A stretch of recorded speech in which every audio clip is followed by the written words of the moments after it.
Something ancient is unfolding beneath the chaos of the world.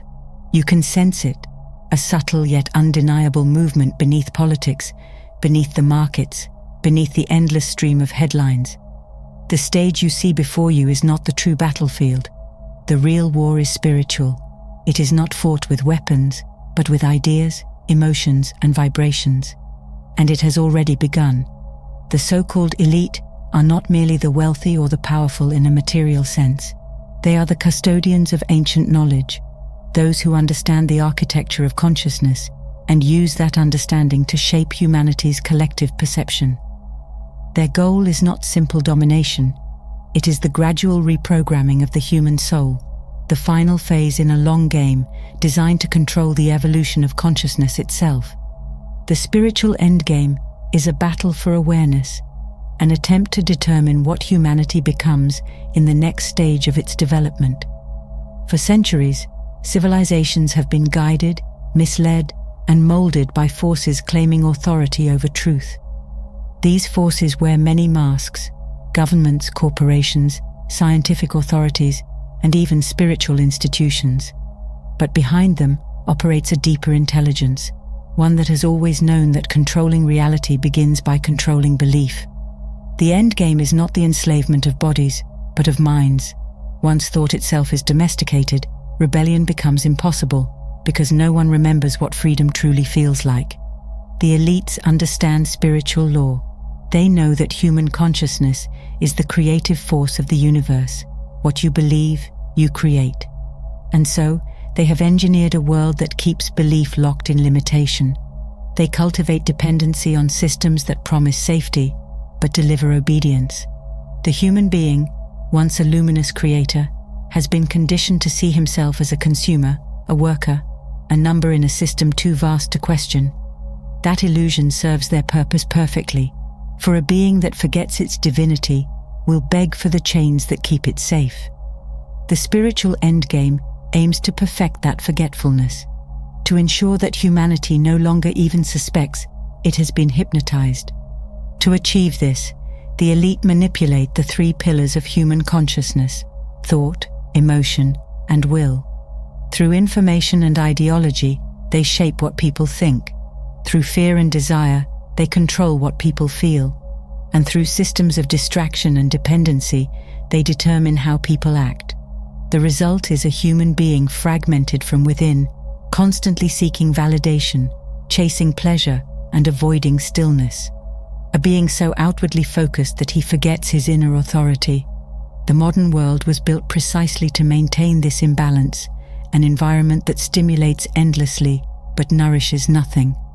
The spiritual endgame is not evil in the cartoonish sense. It is a sophisticated experiment, a test of whether the human spirit can remain awake while surrounded by illusions designed to sedate it. Those who orchestrate it believe they are the stewards of evolution, convinced that humanity is too chaotic to govern itself without guidance. They see themselves as architects of order, but their order comes at the cost of the soul. Their vision of progress is a world where consciousness is automated, where artificial systems replace intuition, and where humanity forgets that it was ever divine. They dream of a future where people live efficiently but without depth, connected digitally yet isolated spiritually. But the plan contains its own flaw. Control can only exist in unconsciousness. The moment awareness awakens, the illusion collapses. That is why everything is being accelerated: technology, media, fear, distraction. The more pressure they apply, the more souls begin to stir. Humanity stands on the threshold of remembering what it truly is. The spiritual endgame, in truth, is not about domination but revelation. It is the final test, whether you will remain asleep in the dream of control, or awaken to the reality that you are, and have always been, the author of the dream itself. Once you begin to see the invisible structure of this game, you realize that control is not maintained through open force, but through subtle redirection. The architects of the endgame do not silence the human soul by forbidding it to speak. They drown it in noise.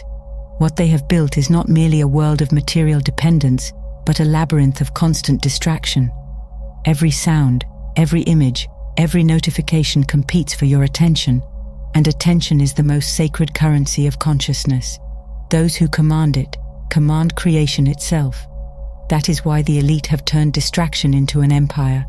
For in a distracted mind, awareness cannot take root. You were born into a system engineered to keep your awareness fragmented.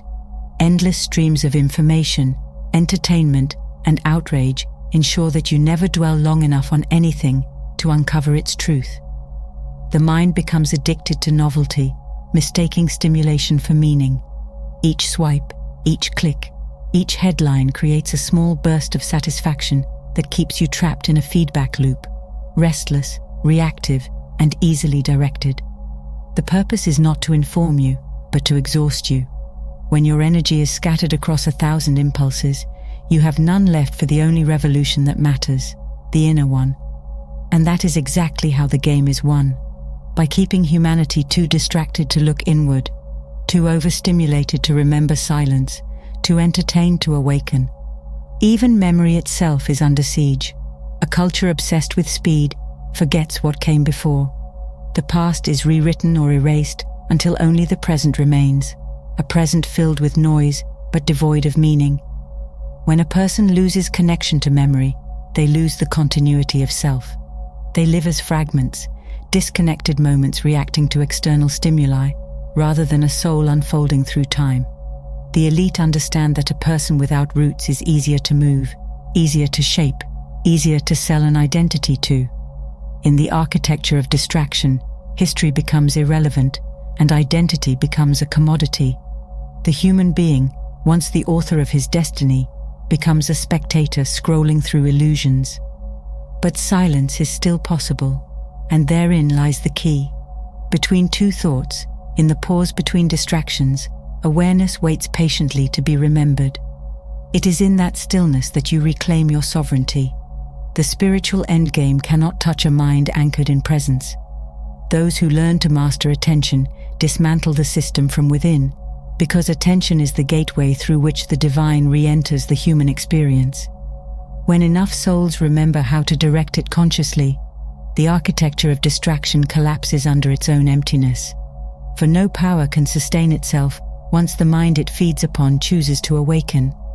As silence returns, the outlines of the hidden architecture become clear, and with that clarity comes the next revelation. Distraction was never the end goal, it was the camouflage. Beneath it moved two deeper forces that shape the course of this spiritual endgame. They are ancient energies, older than any empire, and the elite have long learned to use them as instruments of control. One hardens human consciousness into cold logic and lifeless materialism. The other seduces it into illusion, offering false light and counterfeit liberation. Together, they form the polarity through which the game sustains itself.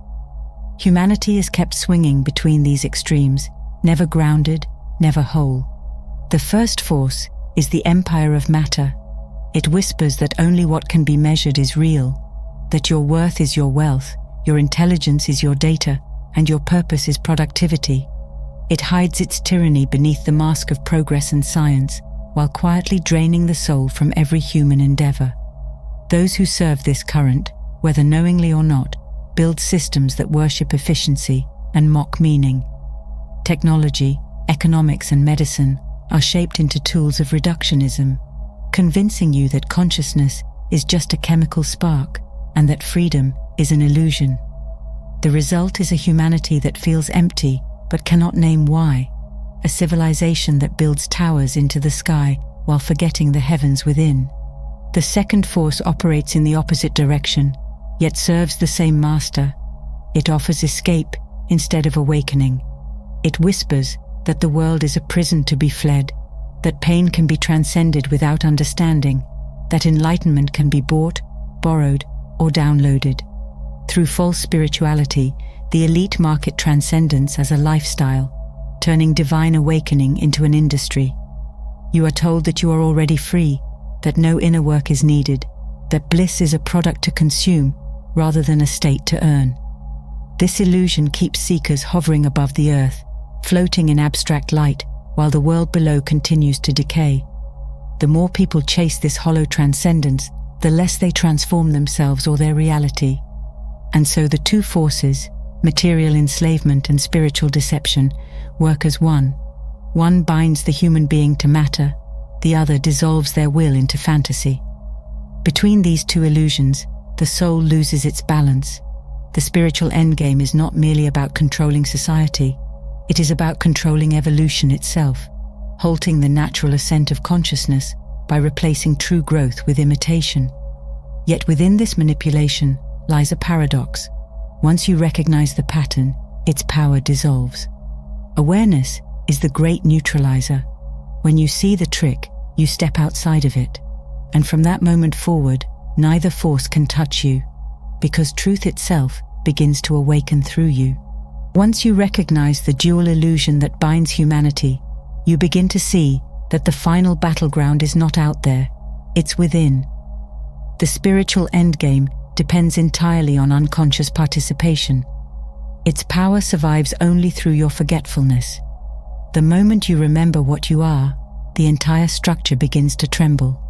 True invincibility doesn't arise from force, rebellion, or resistance, but from mastery of inner reality.